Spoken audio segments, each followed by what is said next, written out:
Rabbil alemin. Esselatu vesselamu ala Resulillah. Kıymetli Müslümanlar, Şehit Aytaç Baran'ı anma programımıza hoş geldiniz. Ondan önce sosyal medya kullanıcıları Twitter'dan bugün Şehit Aytaç Baran'ı sosyal medyada da gündeme getirmek adına @aytaçbaran etiketi açıldı biraz önce saat 17:30 itibariyle. Twitter kullanıcıları bu etikete mesajlarını yazsınlar. İnşallah sosyal medyada da bu şekilde gündeme getirelim. Alandan görüntüler, Şehit Aytaç'ımızın nur yüzü ile fotoğraflar paylaşabilirsiniz. @aytaçbaran sadece bu etiketimiz. Tamam. Bismillahirrahmanirrahim. Allah yolunda öldürülenlere ölüler demeyin. Zira onlar diridirler. Fakat siz bunun farkında değilsiniz. Bakara suresi 154. Müminlerden öyle erler vardır ki Allah'a verdikleri söze sadık kaldılar. Onlardan kimileri adağını yerine getirdi, şehit oldu, kimi de sırasını beklemektedir. Onlar kesinlikle sözlerini değiştirmediler. Yine bir Haziran, yine hazin bir an geldi. İlk günkü gibi tazedir yaramız. Oluk oluk akıtıyor kızıl kan. Matem bağladık yine, aklımıza yine sen. 9 Haziran 2015 tarihinde varlık temeli kin ve kan olan mürted örgüt PKK'nin eli kanlı çeteleri tarafından şehit edilen azizimiz, ciğerparemiz Şehit Aytaç Baran'ın bugün şehadet yıl dönümü. Şehidimizi ve yanında metfun olan diğer şehitlerimizi, Şehit Yasin'imizi, Turan'ımızı, Cumalimizi, Riyad'ımızı, Hasan'ımızı ve tüm İslam şehitlerini bu vesileyle bir kez daha yad ediyoruz. Şehit Aytaç Baran programını Kur'an-ı Kerim tilavetiyle başlatacağız. Hem Şehit Aytaç Baran'ımızın hem de tüm İslam şehitlerinin ruhu için Yasin-i Şerif okuyacağız inşallah. Yasin-i Şerif okumaları için Hafız Muhammed Emin Yılmaz hocamızı mikrofona davet ediyorum. Euzubillahimineşşeytanirracim.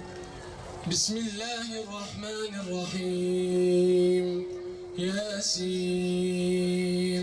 vel Kur'anil hakim inneke leminel murselin ala sıratın müstakim.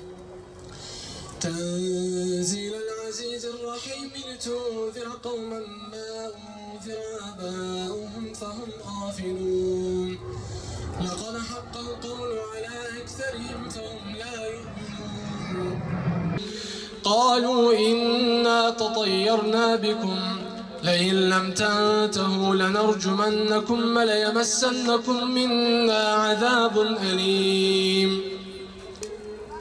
وضرب لنا مثلا ونسي خلقه قال من يحيي العظام وهي رميم قل يحييها الذي أنشأها أول مرة وهو بكل خلق عليم الذي جعل لكم من الشجر الأخضر نارا فإذا أنتم منه توقدون أوليس الذي خلق السماوات والأرض بقادر على أن يخلق مثلهم بلى وهو الخلاق العليم إنما أمره إذا أراد شيئا أن يقول له كن فيكون فسبحان الذي بيده ملكوت كل شيء وإليه ترجعون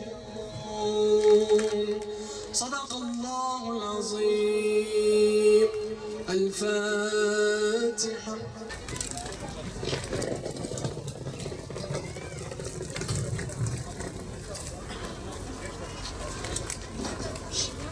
Kıymetli Müslümanlar, biraz sonra selamlama konuşmasını yapmak üzere Şehitler Kervanı Platformu Başkanı Ömer Çelik hocamızı sahneye çağıracağım. Ardından günün önemine binaen Cengiz Aydın hocamızın konuşması olacak ve duayla bugünkü anma programımızı inşallah nihayete erdireceğiz. Şimdi selamlama konuşması için Ömer Çelik hocamız, Şehitler Kervanı Platformu Başkanı sahneye davet ediyorum. Buyurun. Bismillahirrahmanirrahim. Elhamdülillahi Rabbil alemin. Salatu ve selamu ala seyyidina Muhammedin ve ala alihi ve sahbihi ecma'in. قال الله تعالى في كتابه الكريم بسم الله الرحمن الرحيم ولا تقولوا لمن يقتل في سبيل الله أموات بل أحياء ولكن لا تشعرون صدق الله العظيم. Değerli kardeşlerim, bacılarım, Şehit Aytaç Baran'ı anma etkinliğine hepiniz hoş geldiniz, sefalar getirdiniz. İnsanlık tarihi Habil ve Kabil ile başlayan hak ve batıl mücadelesi ile doludur. Hangi devirde, tarihin hangi dönemine, sayfasına bakarsak bakalım, hak ile batıl savaşı gözümüzün önündedir. Ve bu savaş hiçbir dönemde, hiçbir tarihte dumura uğramamış, durmamıştır. Çünkü bir tarafta tevhid ehli, Allah Celle Celaluhu'na secde eden, onu Rab olarak kabul eden, onun bizden istediği medeniyeti yeryüzünde tesis etmeye çalışan, rahmet, merhamet ve şefkati insanlar arasında yaymaya çalışan, azınlık da olsa hak ehli, beri tarafta şeytanın adımlarına uyan, tuğyan eden, heva ve heveslerini yeryüzüne hakim kılmaya çalışan, insanlığa kan, gözyaşı ve fitne getiren batıl ehli. Bu ikisinin savaşı günümüze ve günümüzden de insanların yeniden diriltileceği güne kadar elbette devam edecektir. Hak ehlinin mücadelesini ayakta tutan 4 ayak vardır. Bunlardan birincisi ilim ayağıdır ki alimlerdir. Allah'tan ancak hakkıyla korkanlar ve ilimleriyle, bilgileriyle insanlığı cehaletten kurtarıp önünü aydınlatan alimlerimizdir. Bir diğeri gecesini gündüzüne katan, hak ve hakikati insanlara ulaştırmaya çalışan, karanlıkta kalan insanları aydınlığa çıkarmaya çalışan ve bu uğurda mücadele eden İslam davetçileridir. Bir diğeri bunlara her türlü maddi desteği, mali desteği sağlayan zengin Müslüman ve tüccarlardır. Ama bu 3 grubun çalışmasını sabit kadem kılan ve devam ettiren en önemli etken şehit kanıdır. Eğer şehadet olmazsa, şehit kanı olmazsa bu 3 çalışma kısır kalacaktır. Nereden anlıyoruz bunu? Çünkü Bedir'de şehit kanı yere değdiği andan itibaren Allah nişanlı meleklerini gönderdi. Bakınız az evvel değerli hocam Yasin suresini okudu. Yasin suresinde Habib-i Necar'dan bahseder. O hak aşığı insan hak ve hakikati kendi kavmine götürmek için mücadele etti. Fakat kavmi onu taşlayarak öldürdü. Onun kanı yere değdiği andan itibaren Cenab-ı Allah dedi ki onları helak etmek için, yok etmek için pek fazla bir şeye gerek yoktu. Sadece bir seyha, sadece bir ses yetti.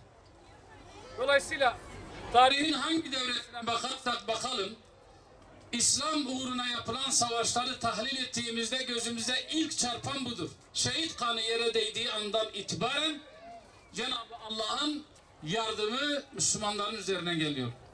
Hele özellikle içinde bulunduğumuz bu çağda her türlü ahlaksızlığın, her türlü fitne ve fesadın, her türlü kötülüğün kol gezdiği, iyiliğin garipsendiği iyilik ehlinin dışlandığı bir dönemde yaşıyoruz.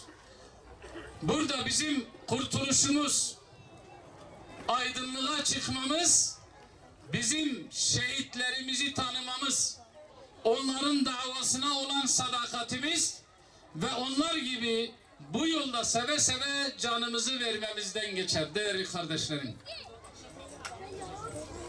Eğer bizler şehitlerimizi unutursak, anmazsak, niçin şehit olduları anlamazsak, özellikle içinde bulunduğumuz bu çağda insanlara, özellikle gençlerimize, genç neslimize rehber olarak gösterilen insanların insanlıktan nasibini almadığı, gerek akıllı telefon gerekse internet üzerinden gençlerimizin her türlü dejenere edildiği, yozlaştırıldığı bir dönemde yaşıyoruz.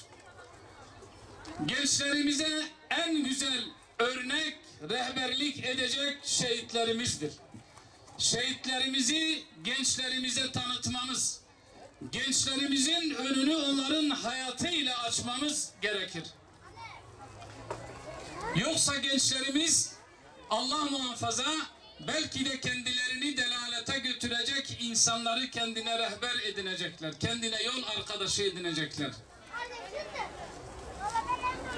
Dolayısıyla herkesin yaşamak için can attığı, yaşama arzusuyla yandığı bir dönemde seve seve canını veren, genç mi olmuş, yaşlı mı olmuş buna aldırmayan, eşim mi var, çocuklarım mı var, işim mi var, dükkanım mı var buna aldırmayan, Allah davası yücelsin diye seve seve canını veren şehit Aytaç kardeşimiz ve benzerleri niçin şehit oldular? Hangi saikle şehit oldular? Onları şehadete götüren serüven neydi? Serancan neydi? Hangi amelleri işlediler de şehit oldular? İşte bunları öğrenip hayatımızda tatbik etmek ve onlar gibi şehadete ulaşmak arzumuz olmalı. Şehitler Kervanı platformu olarak şehitlerimizi anma, şehitlerimizi tanıma, geride bıraktığı davalarına sahip çıkmayla ilgili şehitlerimizin şehadet yıl dönümünde olsun, gerekse Şubat ayı şehadet ayı yıl dönümlerinde olsun, biz şehitlerimizi anlatmaya, onların davalarını anlatmaya ve onları gençlerimizle buluşturmaya gayret ve çaba ediyoruz. Cenab-ı Allah bizim de sizlerin de sayını kabul eylesin, çalışmalarımıza bereket katsın ve bizleri şehitlerimizin davasına sahip çıkan ve bize canlarıyla emanet ettiği o kutsal bayrağı şerefli ve izzetli bir şekilde bizden sonraki nesillere sapsağlam bir şekilde ulaştırmayı nasip eylesin. Allah hepinizden razı olsun. Esselamu Aleyküm ve Rahmetullah. Tekbir! Tekbir! Allahu Ekber! Allahu Ekber! Allahu Ekber! La ilahe illallah! Muhammed Resulullah! La ilahe illallah! Musa Kerimullah! La ilahe illallah! İsa Ruhullah! Khuda Khuda ey Khuda! Ev cansı boyta feda! Khuda Khuda ey Khuda! Ev cansı boyta kurban! Tekbir!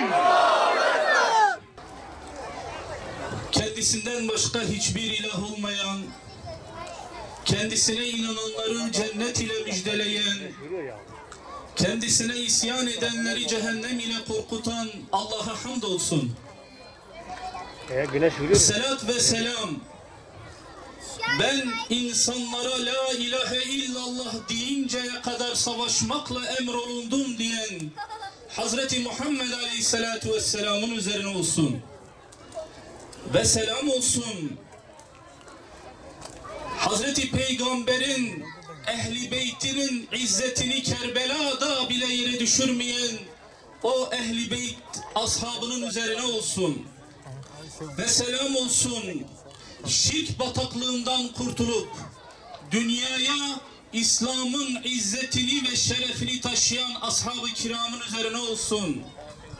Ve selam olsun ben Müslümanım dedikten sonra gecesini gündüzüne katıp ahlakıyla, rengiyle, coşkusuyla İslam'a izzetini en güzel şekilde gösteren, İslam'a dünyaya en güzel de yayan ve bu uğurda şehitler veren şehitlerimizin üzerine olsun inşallah. Ve selam olsun potansiyel şehitlerimiz olan, belki de bu meclisi, bu mekanı dolduran siz kardeşlerimizin üzerine olsun. Mekanlar ve zamanlar önemlidir. Malum olduğu üzere 2015'te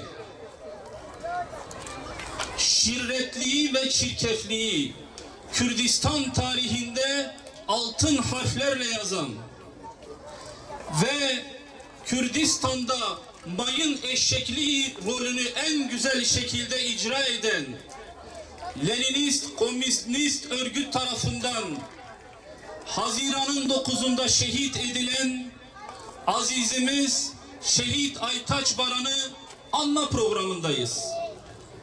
Kıymetli Müslümanlar, bazen bazı gün ve geceler anılır. Bundaki hikmet ve mahiyet kendi içinde rol alır ve kendi içinde yürür. Ancak biz burada salt bir anma programından ziyade bir şeyleri ispatlamaya çalışıyoruz. Bir şeyleri tecessüs etmeye çalışıyoruz. Bazı kavramlara hayat vermeye çalışıyoruz. Çünkü biz biliyoruz ki bizim buraya gelişimiz sadece bir anma programından müteşekkil değildir. Biz buraya azmimizi bilemeye geliyoruz.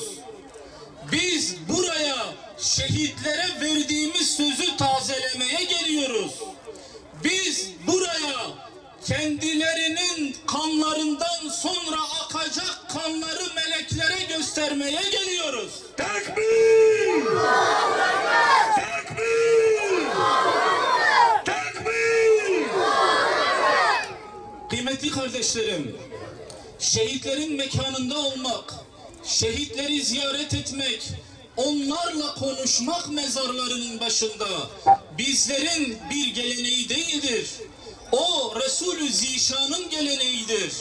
Hani hatırlayın, neredeyse her hafta Resulullah Aleyhisselatü Vesselam 5,5 kilometre ilerideki Uhud Dağı'nın eteklerinde bulunan kabirleri ziyaret edecek, şehitleri ziyaret edecek, onlarla sohbet edecek, yetmeyecek, şehit adaylarını kendiyle götürecek, belki de onlara bakın yolumuz böyle olmalıdır diyecek. Niye? Niye böyle yapıyor Resulullah Aleyhisselatü Vesselam? Size ve bize bir numune-i misaldir o. En güzel numune-i misaldir. Bize haber veriyor. Bakın ben bile onları haftalık anıyorum. Bundan daha ötesi var. Defaatle sahabelerin şahitliğinde, ah keşke şu toprakta ben de sizinle yatsaydım, ben de bu dava uğrunda şehit olsaydım diyor. Öyle. İşte bu mekanların, bu zeminlerin böyle bir özelliği var. Alelade gelmiyoruz. Resulullah da azmini biliyor her seferde gittiğinde. Her seferinde yeminini tazeliyor. Belki de kardeşlerinin ve arkadaşlarının hangi dava uğrunda şehit olduğunu defaatle Resulullah kendi şahsında bizlere hatırlatıyor. Bize hatırlatıyor. Bakın, dünyanın cazibesi vardır. Malın sevgisi vardır. Dikkat edin, ayaklarınız kaymasın. Hatırlayın şehitlerin size olan nasihatlerini. Onların şu dünyadaki bakış açılarını, azimlerini ve gayretlerini, koşuşlarını ve yürüyüşlerini, kıyamlarını ve duruşlarını hatırlayın. Hatırlamamız lazım. İşte bizim buraya gelişimiz bir yanıyla böyle yemindir, bir yanıyla da izzettir. Şereftir, izzettir. Bakın biz sıradan bir ölümden bahsetmiyoruz. Hani hatırlayın, Allah Resulü Aleyhisselatü Vesselam Uhud eteklerine çekilmiş, Ebu Süfyan mağrur bir komutan edasıyla o Uhud'un eteklerine gelmiş ve seslenmişti Uhud dağına. Resulullah hayatta mı, Muhammed hayatta mı? Resulullah izin vermemişti konuşmalarına sahabenin. Hazreti Ebu Bekir hayatta mı? İzin vermiyor konuşmalarına. Sahabeler istiyor ki Ebu Süfyan'a cevap versin, karşılıkta bulunsun. Ömer ayakta mı? Hazreti Ömer dayanamıyor, cevap vermek istiyor. Dayanamıyor. Bugün dişe diş, göze gözdü diyor ey Muhammed Aleyhisselatü Vesselam, böyle boşluğa seslenerek. Ebu Süfyan sevinmişti. Herhalde Resulullah Aleyhisselatü Vesselam da şehit olmuş edasıyla başladı Ulu Hubel diye Hubel putunu yüceltmeye. Tam da o sırada Allah Resulü Aleyhisselatü Vesselam doğrulacak. Buna cevap vermeyecek misiniz? Buna konuşmayacak mısınız? Bakın bu Hubel'i ululuyor. Hubel'i yüceltiyor. Ya Resulallah, az önce biz konuşmak için irade gösterdiğimizde sen bize engel oldun, sen izin vermedin. Onun için biz ona cevap vermedik. Hayır. O zaman bizim nefsimize konuşuyordu. O zaman dünyalık meseleler için konuşuyordu. Ama şu anda Allah'ın hakkına tecavüz var. Siz de çıkın ona cevap verin. Hazreti Ömer cevap verecek. La ilahe illallah Muhammed Resulullah, Allahu Ekber diyecek. Ey Ebu Süfyan, Allah'tan başka ilah yoktur. Muhammed onun Resulüdür ve en büyük olan Allah'tır. Haberin olsun, Resulullah hayattadır. Ebu Bekir hayattadır. Ömer hayattadır. Ancak bizlerle sizler bir olmayız. Sizin ölüleriniz cehenneme, bizim ölülerimiz cennetedir. Bu dünyada ölmek vardır. Birileri bir şeyler için ölüyor. Kimileri toprak için ölür. Kimileri devlet için ölür. Kimileri para için ölür. Kimileri bir fikir için ölür. Bizim ölülerimiz İ'lâ-i kelimatullah için ölmüştür. Tekbir! Tekbir! Tekbir! Ve bu bizim şahitliğimizde tek değildir. Az önceki seydalarımızın, hocalarımızın şehadetiyle, Diyarbakır şehitlik semtinin şehadetiyle, dost düşmanın şehadetiyle, Aytaç Hoca ismini adına alan, vallahi biz onu gördüğümüzde Allah'ı hatırlıyorduk diyorlardı. Böyle. İşte böyle bir şahitlikle biz de şehadet ediyoruz. Bizim bu mekanda da ve bundan diğer mekanlardaki şehitlerimiz de sadece dünya için, sadece ceplerini doldurmak için, fikirlerini yüceltmek için, devletlerini geliştirmek için, soylarını, soplarını geliştirmek için hiçbir zaman mücadele etmediler. Onların tek bir derdi vardı. Ya Rabbi, rızanı kazanma yolunda eğer bir can da istiyorsan onu verme noktasında ya Rabbi ayaklarımızı sabit kadem eyle. İşte biz böyle bir coğrafyada böyle aziz yiğitlerin dostları, sevenleri olarak birleştik. Kıymetli kardeşlerim, bazen bazı hakları iade etmemiz gerekiyor. Bazen bazı hakları iade etmemiz gerekiyor. Şimdi belki duymayan olmuştur, belki bilmeyen vardır. Bilenler benden daha iyi bildiği için ben de sözümü kısaltarak söyleyeyim. Bana deseniz ki Aytaç Hoca kimdir? Ben onu anlatırım size. ahlakını anlatırım, meziyetlerini anlatırım, şahsiyetini anlatırım, ilmini anlatırım, tebessümünü anlatırım. Ancak dedim ya, bir hakkı iade etmemiz lazım. Aytaç Hoca 40 yıllık bu coğrafyada neşet etmiş İslam ağacının en güzel meyvelerinden bir tanesidir. Tekrar edeyim, 40 yıldır bu coğrafyada neşet etmiş, Türkiye'nin birçok coğrafyasına da intikal etmiş aziz İslam ağacının en güzel meyvelerinden bir meyvedir. Onun için beslendiği kaynak onun rengine sirayet etmiş. Aytaç Hoca güzeldi. İşte beslendiği ağaç var ya, o ne güzel bir ağaçtır. O ne güzel şehit meyveler verdi. O ağacın öyle güzel meyveleri vardır. Sadece Aytaç Hoca onlardan bir tanesidir. Yüzlerce meyvesini böyle bu topraklara gömdü.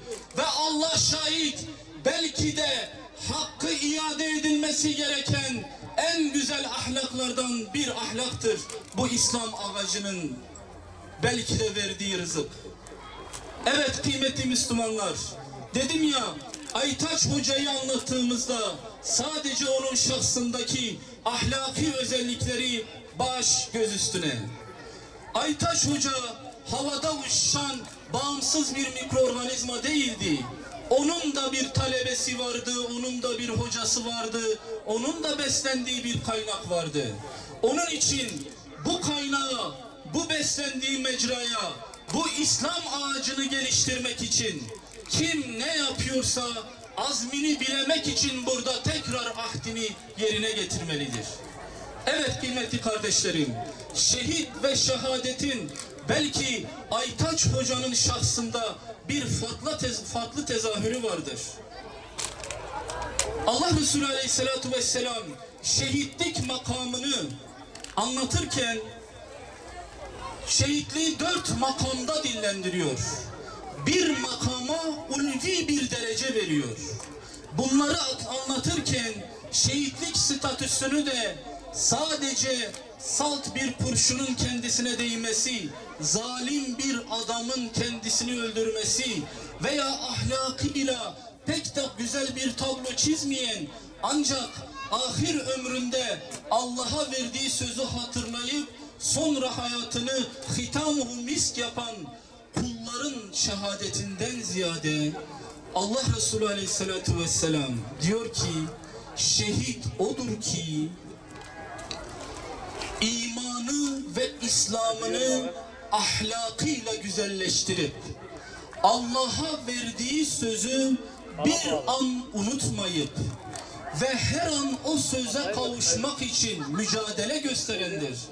Ardından şehadet anı kendine geldiği an ayaklarını bir adım geriye atmadan şehadeti kucaklayan adam şehitlik martebesinin en zirvesindedir. Elhamdülillah. Dedim ya, işte bizim bu şehidi anmamızdaki bir maksat da şehadetin izzetini ortaya koymamız lazımdır. Bakın, biz anıyoruz elhamdülillah. Az önce hocam söyledi. Dedi ki şehitler platformu Şubat ayında ve muhtelif zaman dilimlerinde sürekli şehitleri anıyoruz. Bu kavram bize ait bir kavramdır. Yalnız bizim sahiplenmemiz gereken bir kavramdır. Başka hiçbir dine, hiçbir ideolojiye, hiçbir fikre ait bir kavram değildir. Bizden çalıyorlar. Biz o kavramı onlara teslim etmememiz lazım. Eğer biz kavramı iyi kullanırsak, kavramın altını doldurursak, onlar bizlerden çalamazlar. Ne demek istediğimi anlıyorsunuz. Hatta farklı şehit türevleri de vardır. Ancak biz şunu biliyoruz ki Allah Resulü Aleyhisselatü Vesselam bazı savaşlarında cephede kendi yanında savaşıp ölen adamlara şu adam cehennemliktir dedi. Sahabe şaşırdı. Dedi ki ya Resulallah, biz o adamın cengaverliğini ve kahramanlığını gördük. O adam aslında çok iyi mücadele etti. Allah Resulü dedi ki o adam cehennemliktir. Sonra haberi geldi, adam şehit olmuş. Allah Resulü dedi ki o adam cehennemliktir. Sonra şehadet haberinin nasıl neticelendiğini kendisine haber verilince ve adamın ölüm anında söylediği cümleler şunu duyunca kendisine ey Kuzman, sana mübarek olsun. Peygamberin safında savaştın. Peygamberin yanında mücadele ettin. Peygamberin ordusunda yaralandın ve şu anda peygamberin askerleri gibi sen de şehit oluyorsun. Sana mübarek olsun dediğinde siz ne diyorsunuz ya? Vallahi ben Muhammed'in dini için savaşmadım. Ben Medine topraklarını, ben kavmimin asaleti için savaştım. Ben o toprakları korumak için ve kavmimden korkaktırlar, mücadeleye Medine'yi savunmaya gelmediler demesin diye savaştım. Onun için ben din için savaşmadım. Öncelikli meselem bu değildi. Allah Resulü Aleyhisselatü Vesselam haber veriliyor. Allah Resulü diyor ki ben şehadet ederim ki ben Allah'ın Resulüyüm. Ben size demedim mi o adam cehennemliktir. Yani eğer siz durduğunuz noktayı iyi bilmezseniz, eğer siz kim için mücadele ettiğinizi bilmezseniz, eğer siz nefsinizin heva ve hevesine uyarsanız, haberiniz olsun peygamber diyor, peygamberin ordusunda ölseniz dahi şehit değilsiniz. Ancak Hazreti Peygamber bize öyle güzel bir hadisi şerif haber veriyor ki, ancak diyerek başlıyorum. Her kim İslam dairesi içinde gecesini gündüzünü İ'la-i kelimetullah yücelsin diye, Allah'ın davası yücelsin diye bu uğurda cehd ve gayret ederse, bu iş için emek harcarsa, sahi ederse, eğer bu adam yatağında ölse dahi şehittir. Allah Resulü haber veriyor, ben değil. İşte kıymetli Müslümanlar, bizim de kendimize verdiğimiz sözler, hatırlattığımız sözler ve tekrar şehitlerin huzuruna gelirken verdikleri, döktükleri kanın bereketiyle şuradan bir şey söylemek istiyorum. Bazı kavramlar arkadaşlar soyut kavramlardır. İman soyut bir kavramdır.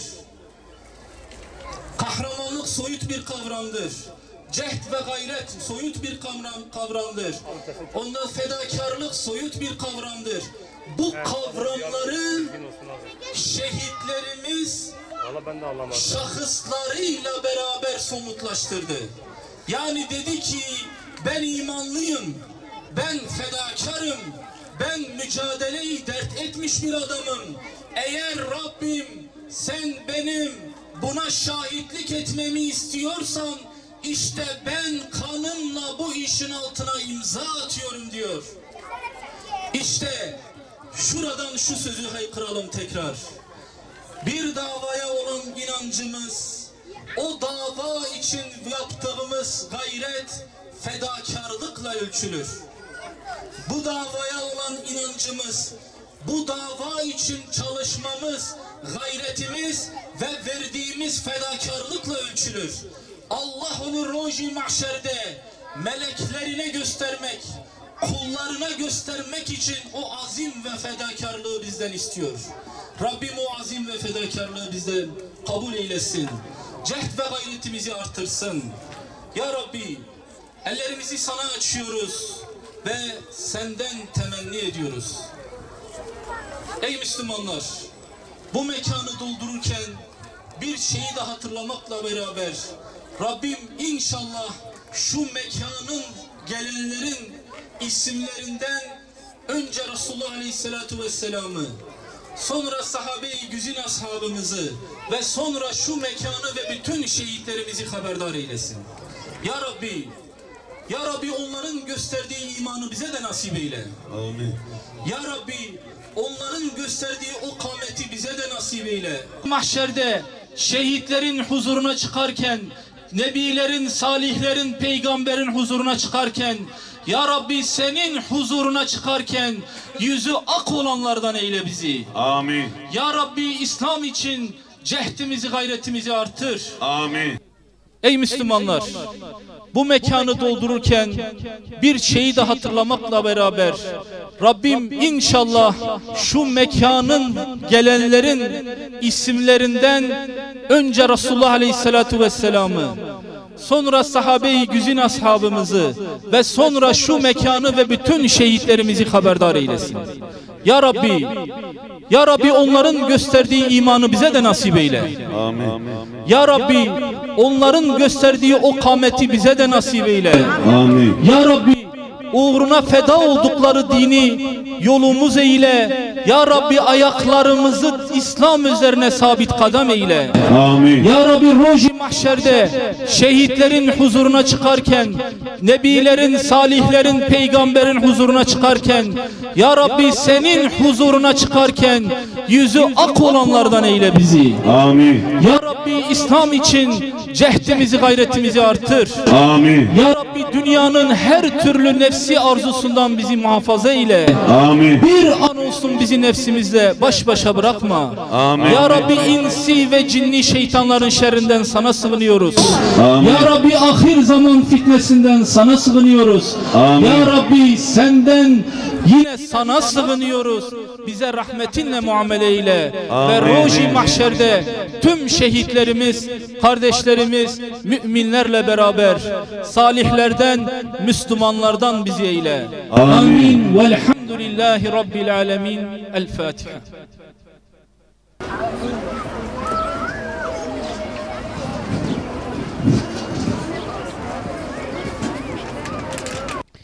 Cengiz Aydın hocamızdan Allah razı olsun. Kıymetli Müslümanlar, kıymetli kardeşlerimiz, Şehit Aytaç Baran hocamızı anma programını burada nihayete erdiriyoruz. Katılımınız için teşekkür ediyoruz. Allah hayrınızı kabul etsin. Bir kez